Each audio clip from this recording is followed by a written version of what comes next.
وقال النبي صلى الله عليه وسلم وقال النبي صلى الله عليه وسلم المرأة إذا صلت خمسها وصامت شهرها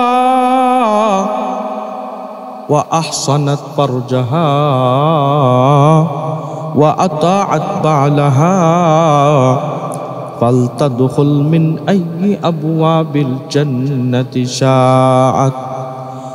সরকারে আলম নবী মুহাম্মদুর রাসূলুল্লাহ সাল্লাল্লাহু আলাইহি ওয়াসাল্লাম বলেন, যেই সমস্ত মহিলার ভিতরে চারটা গুণ পাওয়া যাবে, যেই সমস্ত মহিলাদের ভিতরে চারটা গুণ পাওয়া যাবে, ওই সমস্ত মহিলাদের ঠিকানা হয়ে যাবে জান্নাত।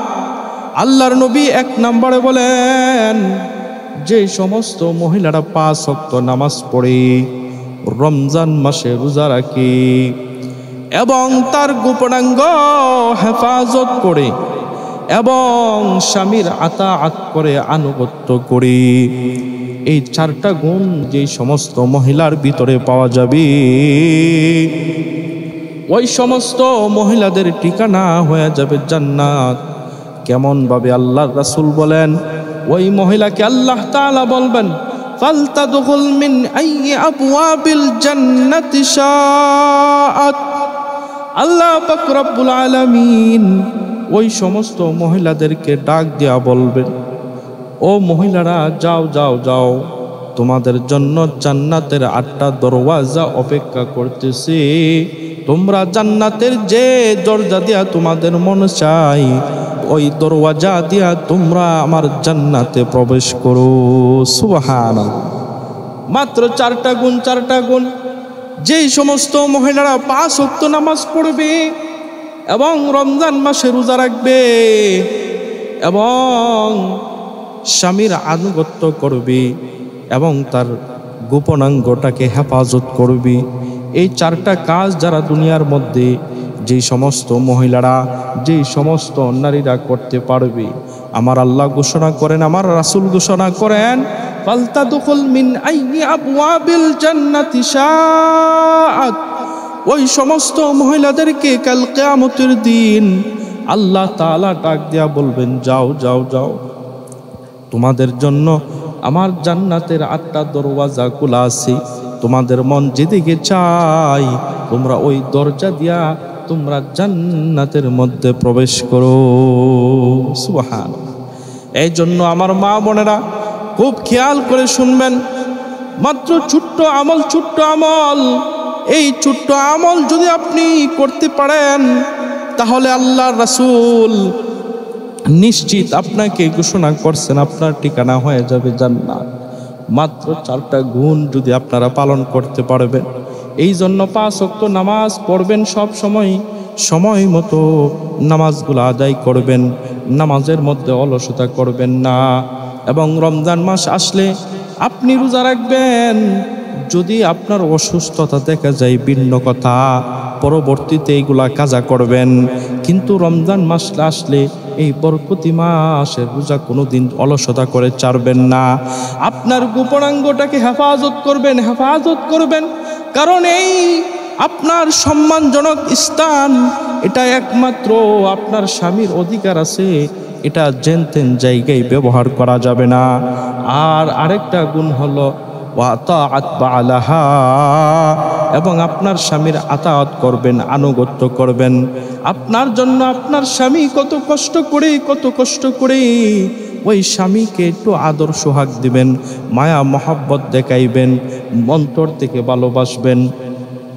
এই 4টা গুণ যদি আপনার মধ্যে পাওয়া যায়, আপনার আমার রাসূল বলেন, আপনার আমার হাবিব বলেন, আপনার ঠিকানাটা হয়ে যাবে জান্নাত। সুবহানাল্লাহ। আবার অধিকাংশ নারীরা জাহান্নামে যাবে। আল্লাহ রাসূল সাল্লাল্লাহু আলাইহি ওয়াসাল্লাম যখন মেরাজ থেকে আসলেন, মেরাজ থেকে আসার পর মেরাজের মধ্যে আল্লাহ রাসূল সাল্লাল্লাহু আলাইহি সাল্লামকে জান্নাত জাহান্নাম পরিদর্শন করাইছে। আল্লাহ তাআলার নিয়ামত এইগুলা পরিদর্শন করাইছেন, আল্লাহ তাআলার সৃষ্টিকে পরিদর্শন করাইছেন। আল্লাহ রাসূল সাল্লাল্লাহু আলাইহি সাল্লাম যখন দুনিয়ার মধ্যে মেরাজ করে আসলেন, ওনার কলিজার টুকরা মেয়ে ফাতেমা রাদিয়াল্লাহু তাআলা আনহা এবং ওনার স্বামী হযরত আলী রাদিয়াল্লাহু তাআলা আনহু দৌড়াইয়া ওনার বাড়িতে চলে গেছে। যাওয়ার পরে বলতেছে সবাই খুশি, আম্মা জান রাদিয়াল্লাহু তাআলা, ওনার কলিজার টুকরা আম্মা জান, ওনার কলিজার টুকরা হযরত ফাতেমা রাদিয়াল্লাহু তাআলা আনহা বাবাকে জিজ্ঞাসা করে, বাবা আপনি মেরাজ থেকে যখন আসছেন, মেরাজের মধ্যে যখন গেছেন, মেরাজের মধ্যে আপনি কি কি জিনিস আল্লাহ আপনাকে দেখাইছেন, যদি আমাদেরকে একটু খুলে বলতেন তাহলে আমরাও সতর্ক হতাম, আমরা কিছু জানতে পারতাম। আল্লাহ পাক রব্বুল আলামিন আপনাকে কি সম্মানজনক জিনিস পরিদর্শন করাইছেন, এই কথা যখন বললেন, তখন আল্লাহ রাসূল সাল্লাল্লাহু আলাইহি ওয়াসাল্লাম বলেন, ও আমার কলিজার টুকরা ফাতেমা রাদিয়াল্লাহু তাআলা আনহা, ও আমার কলিজার টুকরা ফাতেমা, আমি যখন আল্লাহ তাআলা আমাকে জান্নাত দেখাইছেন, জাহান্নাম দেখাইছেন, জাহান্নাম যখন দেখাইছেন, তখন আমি দেখি জাহান্নামের মধ্যে অধিকাংশ হচ্ছে নারীরা। আমি জাহান্নামের মধ্যে অধিকাংশ দেখলাম নারীরা। এই কথা শোনার পর হযরত ফাতেমা রাদিয়াল্লাহু তাআলা আনহা উনার আব্বাজানকে বলতেছে, ইয়া রাসূলুল্লাহ, ইয়া হাবিবাল্লাহ, কি কারণে মহিলারা জাহান্নামে বেশি দেখছেন, কিসের কারণে, কোন কারণে আমাকে একটু খুলে বলুন, যেন আমি এইগুলা থেকে সতর্ক থাকতে পারি। তখন আল্লাহর নবী সাল্লাল্লাহু আলাইহি ওয়াসাল্লাম বলেন, যে সমস্ত মহিলার ভিতরে 6টা বদ অভ্যাস পাওয়া যাবে, 6টা খারাপ অভ্যাস পাওয়া যাবে, ওই সমস্ত মহিলারাই হচ্ছে জাহান্নামে যাবে। 1 নাম্বার, আল্লাহর নবী সাল্লাল্লাহু আলাইহি ওয়াসাল্লাম বলেন, যে সমস্ত মহিলারা মাথার চুল খুলে বেপর্দা অবস্থায় রাস্তাঘাটে চলাফেরা করে, বেপর্দা অবস্থায় অর্ধ উলঙ্গ হয়ে চলাফেরা করে, পরপুরুষের সামনে হাঁটাচলা করে, আল্লাহর নবী সাল্লাল্লাহু আলাইহি ওয়াসাল্লাম বলেন, ওই সমস্ত মহিলার ঠিকানা হয়ে যাবে জাহান্নাম। কাল কিয়ামতের দিন তার চুলের মধ্যে রশি লাগাইয়া জাহান্নামের মধ্যে লটকায় রাখবেন, আর জাহান্নামের উত্তপ্ত গরমের কারণে তার মাথার গুলা ঠকবক করবে। ওই সমস্ত মহিলারা জাহান্নামে চলে যাবে। 2 নাম্বার, যে সমস্ত মহিলারা কটুকটার দ্বারা তার স্বামীকে কষ্ট দেয়, স্বামীকে সম্মান করে না, উঠতে বসতে সব সময় স্বামীর সাথে খারাপ আচরণ করে। একটা স্বামী একটা স্ত্রীর জন্য কত কষ্ট করে, স্বামীকে ছাড়, একটা স্ত্রী তার স্বামী তাকে ছাড় দেওয়ালের মধ্যে রাখি, কত আদর সোহাগ করে রাখে। আর একটা স্বামী কত কষ্ট করে রৌদ্রের মধ্যে বৃষ্টির মধ্যে একমাত্র ওই স্ত্রীর জন্য, স্ত্রীর খানা পিনা তার বরণ পোষণের জন্য। কিন্তু ওই স্বামীটা যখন বাড়িতে চলে আসে, ওই স্বামীর সাথে স্ত্রীটা খারাপ আচরণ করে। যেই সমস্ত স্ত্রীরা তার স্বামীর সাথে এরকম ভাবে খারাপ আচরণ করবে, ওই সমস্ত মহিলাদের ঠিকানাও হয়ে যাবে জাহান্নাম। কারণ একজন স্বামীর কত দাম, আল্লাহর নবী সাল্লাল্লাহু আলাইহি ওয়াসাল্লাম বলেন, আইয়ু ইমরাতিন মাতাত ওয়া যাওজুহা আনহা রাদিন দাখালাতিল জান্নাহ, আইয়ু ইমরাতিন মাতাত ওয়া যাওজুহা আনহা রাদিন দাখালাতিল জান্নাহ। আল্লাহর নবী সাল্লাল্লাহু আলাইহি ওয়াসাল্লাম বলেন, যে সমস্ত মহিলারা এমন অবস্থায় দুনিয়া থেকে বিদায় হয়, তার স্বামীটা তার প্রতি সন্তুষ্ট ছিল। অর্থাৎ কোন স্বামী যদি বলে, না না না, আমার স্ত্রীটা বড় মহব্বত করতো, ভালোবাসতো, আমার স্ত্রীটা বড় মায়ার স্ত্রী ছিল, আমার কথা মানতো, বেপরদায় বাহির হইতো না, আমার কথা শুনতো, নামাজ পড়তো, রোজা রাখতো, আমি তার প্রতি সন্তুষ্ট আছি, কোনো স্বামী যদি এরকম যদি বলে আমি আমার স্ত্রীর প্রতি সন্তুষ্ট আছি, আল্লাহর নবী বলেন ওই স্ত্রীর ঠিকানা হয়ে যাবে জাহান্নাম, ওই স্ত্রীর ঠিকানা হয়ে যাবে জান্নাত, ওই স্ত্রীর ঠিকানা হয়ে যাবে জান্নাত, যেই স্ত্রীর প্রতি তার স্বামী সন্তুষ্ট থাকে। 3 নাম্বার, যেই সমস্ত মহিলারা জাহান্নামে যাবে, ওই সমস্ত মহিলারা জাহান্নামে যাবে যাদের স্বামী টাকার পরেও পর পুরুষের সাথে সম্পর্ক করে, যাদের স্বামী টাকার পরেও পর পুরুষের সাথে সম্পর্ক করে। একটা স্বামী বিদেশের মধ্যে একটা ছেলে সন্তান স্ত্রীর জন্য কত কষ্ট করে মা চাইরা চলে যায়, বিবি বাচ্চা সইরা চলে যায়, বিবি বাচ্চা কেউ কাছে পায় না, ছেলে সন্তানের মহব্বত পায় না, দূরে দূরে একা একা দিন কাটায়, কত কষ্ট করে স্ত্রীর জন্য টাকা পাঠায়, ছেলে সন্তানের জন্য টাকা পাঠায়। কিন্তু ওই স্বামীটা যখন ওই স্ত্রীর সাথে 5 মিনিট 1 মিনিট কথা বলতে চায়, তখন সে ব্যস্ততা দেখায়, ব্যস্ততা। কিন্তু ওই স্ত্রীটাই ওই স্বামী তাকে বাদ দিয়া অন্য পর পুরুষের সাথে ঘন্টার ঘন্টা আলাপ করে কথা বলে, ওই স্বামীর অনুমতি ছাড়া। এই সমস্ত বদ স্বভাব, এই সমস্ত বদ খাসলত যে সমস্ত মহিলাদের ভিতরে থাকবে, ওই সমস্ত মহিলাদের ঠিকানাও হয়ে যাবে জাহান্নাম। এরপরে আল্লাহ রাসূল সাল্লাল্লাহু আলাইহি ওয়াসাল্লাম বলেন, যেই সমস্ত মহিলারা নামাজের মধ্যে অলসতা করে, পবিত্র হইতে অলসতা করে, সঠিকভাবে পবিত্র হয় না, সে অপবিত্র থেকে পবিত্র হইতে অলসতা করে, ওই সমস্ত মহিলাদের ঠিকানাও হয়ে যাবে জাহান্নাম। এই জন্য একটা মহিলা যখন সে অপবিত্র হয়ে যাবে, সাথে সাথে পবিত্র হওয়ার জন্য সে তৈয়ারি হইতে হবে। কারণ মহিলারা যদি সব সময় অপবিত্র থাকে, ওই সমস্ত মহিলার ঠিকানাও হয়ে যাবে জাহান্নাম। কারণ একটা মানুষকে সব সময় পবিত্র অবস্থায় থাকা হচ্ছে দরকার।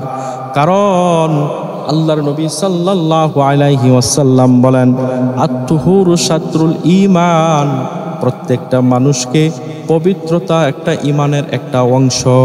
পুরুষ হোক নারী হোক, সব সময় পবিত্রতার হালতে জীবনযাপন করবে, পবিত্রতার হালতে সময়টাকে কাটাইবে।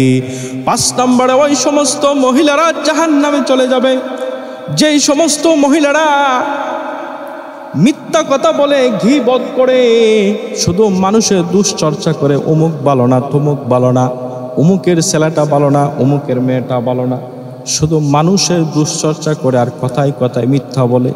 এরকম মানুষ আমাদের সমাজে আছে কি আছে? এরকম মহিলা আমাদের গ্রামে সমাজে আছে কি আছেন? হর হর পাওয়া যাবে, হর হর পাওয়া যাবে। আপনি যতই নামাজ পড়েন, আপনি যতই রোজা রাখেন, ও মা, ও আমার বোন, আপনি যতই নামাজ পড়েন, যতই তসবিহ পড়েন, যতই রোজা রাখেন, কিন্তু আপনার যদি জবান দিয়া বেশি বেশি মিথ্যা কথা বাহির হয়, আর আপনি যদি মানুষের দুশ্চর্চা করেন, গীবত করেন, এই নামাজ আপনার কোনো কাজে আসবে না, এই রোজা আপনার কোনো কাজে আসবে না, এই তাসবিহ পরকালে আপনার কোনো কাজে আসবে না। এই জন্য যারা গীবত করে, যেই সমস্ত মহিলারা গীবত করে এবং পরনিন্দা করে, গীবত করে, মিথ্যা কথা বলে, ওই সমস্ত মহিলাদের ঠিকানাও হয়ে যাবে জাহান্নাম। 6 নম্বরে, যেই সমস্ত মহিলারা জাহান্নামে যাবে, ওই সমস্ত মহিলারা জাহান্নামে যাবে যাদের সুখ দেখে হিংসা করে। আমার গ্রামের একটা পরিবার, সে ভালো বিদেশে থেকে বা ভালো চাকরি করে সুখে শান্তিতে দিন কাটায়, কিন্তু এই সুখে শান্তিটা সে দেখতে পারে না, তার কাছে হিংসা হয়, অহংকার হয়, হিংসা করে, ঈর্ষা করে। এরকমভাবে যে মনোভাব যে মহিলাদের ভিতরে আসে, অন্যের ভালো দেখতে পারে না, অন্যের কল্যাণ দেখতে পারে না, অন্যের সুখ শান্তি দেখতে পারে না, অন্যের বালাই দেখতে পারে না, যে সমস্ত মহিলাদের ভিতরে এরকমভাবে তার চলে আসে, অন্যের সুখ শান্তি দেখতে পারে না। অমুকের পরিবারটা কত সুন্দরভাবে চলতেছে, অমুকের স্বামী স্ত্রীর মধ্যে কত মিল, এইগুলা যেই সমস্ত নারীরা দেখতে পারে না, ওই সমস্ত নারীদের ঠিকানাও হয়ে যাবে জাহান্নাম। এই জন্য আমার মা ও বোনেরা, যারা আমার মাইকের আলোচনা শুনতেছেন, আপনারা খুব দিলের খাল দিয়ে শুনুন। এই 6টা বদ অভ্যাস যদি আপনার আমার ভিতরে থাকে, আজকে থেকেই আমরা তওবা করি, জীবনে যেন আমাদের কাছ থেকে এই 6টা বদ অভ্যাস যেন আর না হয়। হ্যাঁ, এই 6টা বদ অভ্যাস যেন আমাদের কাছ থেকে দূর হয়ে যায়, তাহলেই আপনি জান্নাতবাসী হইতে পারবেন, না হয় আপনার ঠিকানা হয়ে জাহান্নাম। এই জন্য আমার রাসূল বলেন, আল মারআতু ইযা সাল্লাত খামসাহা ওয়া সামাত শাহরাহা ওয়া আহসানাত ফারজাহা ওয়া আতাআত বালাহা ফালতাদখুল মিন আইয়ি আবওয়াবিল জান্নাতি শাআত। যেই সমস্ত মহিলার ভিতরে 4টা গুণ পাওয়া যাবে, ওই মহিলার ঠিকানা হয়ে যাবে জান্নাত। 1 নাম্বার, যেই সমস্ত মহিলারা 5 ওয়াক্ত নামাজ পড়বে, যেই সমস্ত মহিলারা রমজান মাসে রোজা রাখবে, যেই সমস্ত মহিলারা তার গোপনাঙ্গ হেফাজত করবে, যেই সমস্ত মহিলারা স্বামীর আনুগত্য করবে, আনুগত্য করবে, আল্লাহ তাআলা, আল্লাহর হাবিব বলেন, ফালতাদখুল মিন আইয়ি আবওয়াবিল জান্নাতি শাআত। ওই সমস্ত মহিলাদের ঠিকানা হয়ে যাবে জান্নাত। কাল কিয়ামতের দিন আল্লাহ তাআলা তাদেরকে ডাক দেয়া বলবেন, ও মহিলারা, ও আমার মহিলারা, আমার বান্দিরা, তোমাদের জন্য আজকে জান্নাতের 8টা দরওয়াজা খোলা হয়েছে। যাও যাও যাও, যেই দরওয়াজা দিয়া মন চাই ওই দরওয়াজা দিয়া তোমরা জান্নাতে প্রবেশ করো।